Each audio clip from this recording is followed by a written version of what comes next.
So every topic or every talk needs a starting hypothesis, and mine is going to be pretty simple. It's going to be that corporate or enterprise security sucks. Okay, and some of us have been saying this for a while, but for a really, really long time, lots of people were living in denial. Okay, because and and it's a really strange thing. I'm full of puns, like full of bad puns. Um, It's an interesting thing because the signs were all around us, but, but lots of people still refuse to believe. And it may have been difficult to believe back in 2010, but these days, it's a lot easier to believe, okay? Because if you look around, you should see that even though you've got all these megacorps that have been spending bigly on security, almost nobody's been able to get anything right. And then what was left was not just for the security teams, but for the offensive security teams to feel a little smug, okay? Because the thinking was that, you know, what we do is we'd go around and we'd tell people what they should be doing and point out how they should be protecting themselves.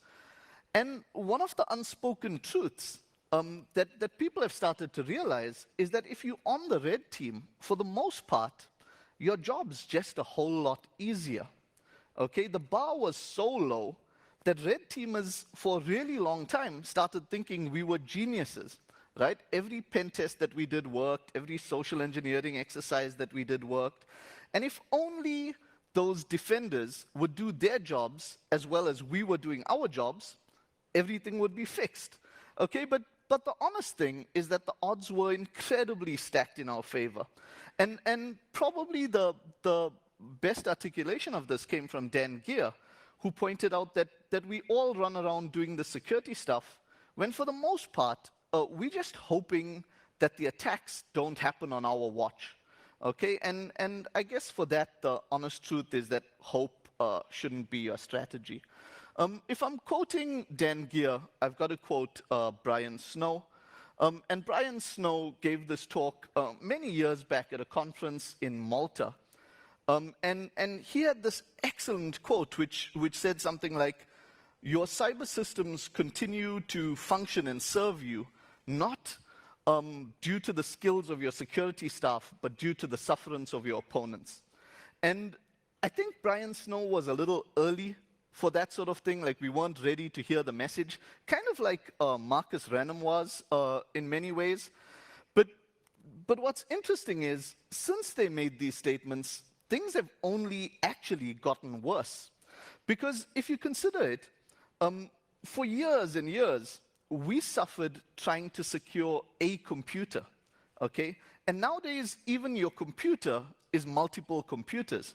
Okay, and the obvious example that I'm giving there is, for those of you with a shiny Mac with a fancy touch bar, you should know that your touch bar is effectively like watch OS, so it's a whole new OS running on your computer.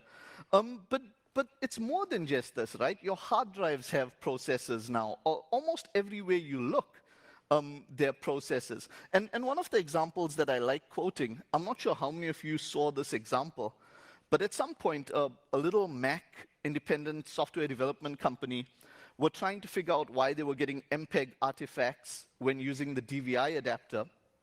And essentially, they cut up the DVI adapter and found inside an ARM processor and 2 gigs of RAM. Okay, so your DVI adapter is actually a computer also. Okay, and that stuff just gets worse and worse. Alex Ionescu pointed out that every modern monitor is an x86 computer.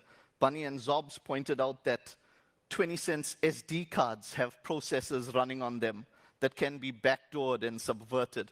Okay, so we had trouble when we just had one computer, and now everywhere we look, there's a computer. And we're not exactly scaling up in terms of the number of people we add to defend against this problem.